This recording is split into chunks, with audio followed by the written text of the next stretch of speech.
Sabe, todo mundo tenta, de um jeito ou de outro, entender o mundo, né? A gente busca padrões, procura algum significado, tenta encaixar as peças desse quebra-cabeça gigante que é a vida. Mas como a gente faz isso? E por que será que pessoas diferentes, olhando para os mesmíssimos fatos, chegam a conclusões tão, mas tão opostas?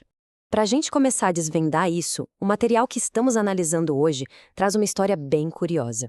Pensa só, dois homens caminhando por uma floresta. O silêncio total, só o barulho dos passos na terra. De repente, eles dão de cara com uma coisa inesperada. Algo que desafia uma explicação óbvia de primeira. O que essa pequena história revela é simplesmente fascinante. A mesma evidência, uma esfera de vidro, gera duas perguntas totalmente diferentes sobre a natureza da realidade. Para o cientista, o universo, bom, ele só existe e pronto. Para o outro, um universo tão imenso e organizado sugere que teve um criador. A grande diferença não está na evidência em si, mas na lente que cada um usa para olhar para ela. E é exatamente essa tal de lente que a gente vai explorar agora. Vamos entender o que é uma cosmovisão, dar uma olhada nas grandes questões que ela tenta responder, conhecer um espectro de crenças diferentes, analisar a resposta bíblico-cristã como um exemplo prático e, por fim, ver como tudo isso, como a crença, vira ação no dia a dia. Ok, então vamos mergulhar nisso. O que é, afinal, essa lente que molda a nossa percepção de tudo? No mundo da filosofia, ela tem um nome: cosmovisão. Pensa assim, uma cosmovisão é tipo um conjunto de pressupostos básicos sobre como o mundo funciona. Pode ser algo que a gente pense a respeito ou não, pode ser verdade ou não, mas o fato é que todo mundo tem uma. É como se fosse o sistema operacional que roda no fundo da nossa mente, sabe? Processando e dando sentido a tudo que a gente vê e vive. E olha, essa ideia não é só um conceito abstrato, coisa de filósofo, não.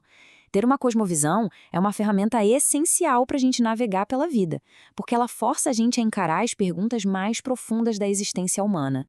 E essa cosmovisão ajuda a gente a responder 5 perguntas que não tem como fugir. De onde viemos? Quem somos nós? Por que estamos aqui? Como a gente decide o que é certo e o que é errado? E, finalmente, para onde vamos depois daqui? As respostas que a gente encontra para cada uma dessas perguntas são totalmente moldadas por essa nossa lente da realidade. E acredite, a coisa é bem abrangente. Uma cosmovisão que se preze busca oferecer uma explicação para basicamente tudo. Se Deus existe ou não, a origem do universo, quem é o ser humano, o que é a verdade, de onde vêm os nossos valores e até qual o sentido da história. Ok, vamos em frente então. Se a cosmovisão é uma lente, faz sentido que existam vários tipos diferentes de lentes por aí, né? E cada uma delas oferece uma visão bem particular da realidade. O material de origem classifica algumas das principais. Temos o teísmo, que é a crença num Deus pessoal que interage com o mundo. O oposto disso é o ateísmo, que nega completamente a existência de qualquer divindade. Aí tem o panteísmo, que enxerga Deus e o universo como uma coisa só. O deísmo já diz que existe um criador sim, mas que ele deu corda no relógio do universo e foi embora. Tem também o panenteísmo, que vê Deus em tudo, mas ainda separado da criação, e, claro, o politeísmo, que é a crença em vários deuses. Certo. Agora, para a gente entender na prática como uma cosmovisão responde àquelas grandes questões, nosso texto base vai se aprofundar em um exemplo específico, a resposta da cosmovisão cristã. Então, a pergunta que fica é: como essas lentes diferentes se parecem quando a gente coloca uma do lado da outra? Como elas definem os pilares da nossa vida, tipo a ética ou o nosso destino final? E aqui a gente vê as diferenças gritantes. No teísmo, Deus é pessoal, a ética tem um padrão absoluto, e o destino é a ressurreição. Já no ateísmo, sem Deus, a ética se torna relativa e o destino é o fim de tudo. No panteísmo, Deus é uma força impessoal, a ética também é relativa e o destino é a reencarnação. Fica muito claro que são jeitos fundamentalmente diferentes de enxergar o mundo. O material que a gente está analisando explica por que decidiu focar na perspectiva bíblico-cristã. A razão, segundo o texto, é que essa cosmovisão oferece uma narrativa completa que amarra a origem do mundo, a condição humana e uma esperança de restauração. Tudo isso através da história da criação, da queda e da redenção. Tá, mas e aí? O ponto crucial de toda essa conversa é como essas ideias que parecem tão abstratas viram coisa do mundo real? Como elas influenciam as decisões que a gente toma todo santo dia?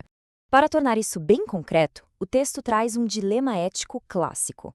Imagina a seguinte situação: é correto mentir para salvar a vida de alguém? A resposta para uma pergunta dessas vai depender diretamente da base ética de cada um, que, por sua vez, vem da sua cosmovisão. Uma cosmovisão teísta, por exemplo, que tem uma ética absoluta, vai dizer que o certo e o errado são definidos por um padrão divino, que não muda. Já uma cosmovisão ateísta, com uma ética relativa, vai argumentar que o certo e o errado são construções humanas que mudam com o tempo e a cultura. Percebe? O ponto de partida filosófico leva a conclusões práticas completamente diferentes. No fim das contas, a análise deste material todo nos leva a uma reflexão importante. A questão não é se alguém tem uma cosmovisão, porque todo mundo tem. A questão é qual é essa cosmovisão e se ela é vivida de forma consciente e corrente.